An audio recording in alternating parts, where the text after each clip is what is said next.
السلام علیکم ویورز، میں ہوں ایمان اور آپ دیکھ رہے ہیں انسائیڈ انفارمیشن۔ گائز، دنیا بھر میں 3 میں سے 1 عورت کو اپنی زندگی میں جنسی یا جسمانی تشدد کا سامنا کرنا پڑتا ہے۔ ان میں سے 40% سے بھی کم اپنے لیے کسی بھی قسم کی معاونت طلب کرتی ہیں اور ان میں سے بھی محض 10% پولیس سے مدد حاصل کر پاتی ہیں۔ سن 2012 میں دنیا بھر میں قتل ہونے والی خواتین میں 50% اپنے ہی رشتہ داروں یا قریبی ساتھیوں کے ظلم کا شکار بنی۔ یہ صورتحال ایسی نہیں ہے جسے نظر انداز کر دیا جائے۔ اگرچہ کچھ نہ کچھ پیش رفت ہو رہی ہے، تاہم عورتوں اور لڑکیوں پر تشدد کے خاتمے کا خواب حقیقت میں نہیں ڈلا۔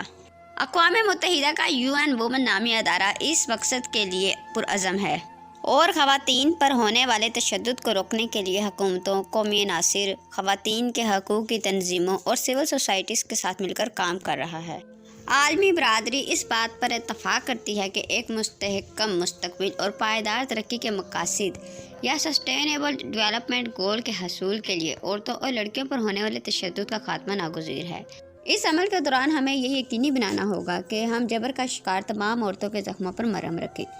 UN وومن اس خواب کی تکمیل کے لیے 85 سے زائد ممالک میں کوشاں ہے۔ یہ دنیا کے مختلف ممالک میں جامع قوانین اور پالیسیاں بنانے اور انہیں لاگو کرنے، تشدد کی بنیادی وجوہات جاننے اور ان کی روک تھام کی حکمت عملی جیسے اقدامات سے مدد فراہم کرتے اور سماجی معیار میں بہتری لانے کے لیے سماجی گروہوں کی معاونت کرتے ہیں اور یقینی بناتے ہیں کہ تشدد کا شکار خواتین کی چارہ گری کی جائے۔ اس طرح یہ اس مسئلے کی نوعیت کو درست طور پر سمجھنے کے لیے اعداد و شمار جمع کرتے اور ان کا تجزیہ کرتے ہیں۔ یہ تشدد اور صنف امتیاز کی تمام تر اقسام سے آزاد ایک ایسا دنیا کا خواب دیکھتے ہیں جہاں 2030 تک تمام خواتین کو معاشرے کا مساوی اور بااختیار رکن سمجھا جائے۔ اس وقت کے آنے کا انتظار کرنے کی بجائے کیوں نہ ابھی اس پر عمل کیا جائے۔ ہمیں دنیا کی ہر عورت تک مدد پہنچانے کے لیے مل کر کام کرنا ہوگا اور اکٹھے کام کریں گے تو ایسا ممکن ہے۔ اگر ابھی ایسا نہ کیا تو آخر کب کیا جائے گا، اور اگر آپ ایسا نہ کریں گے تو کون کرے گا؟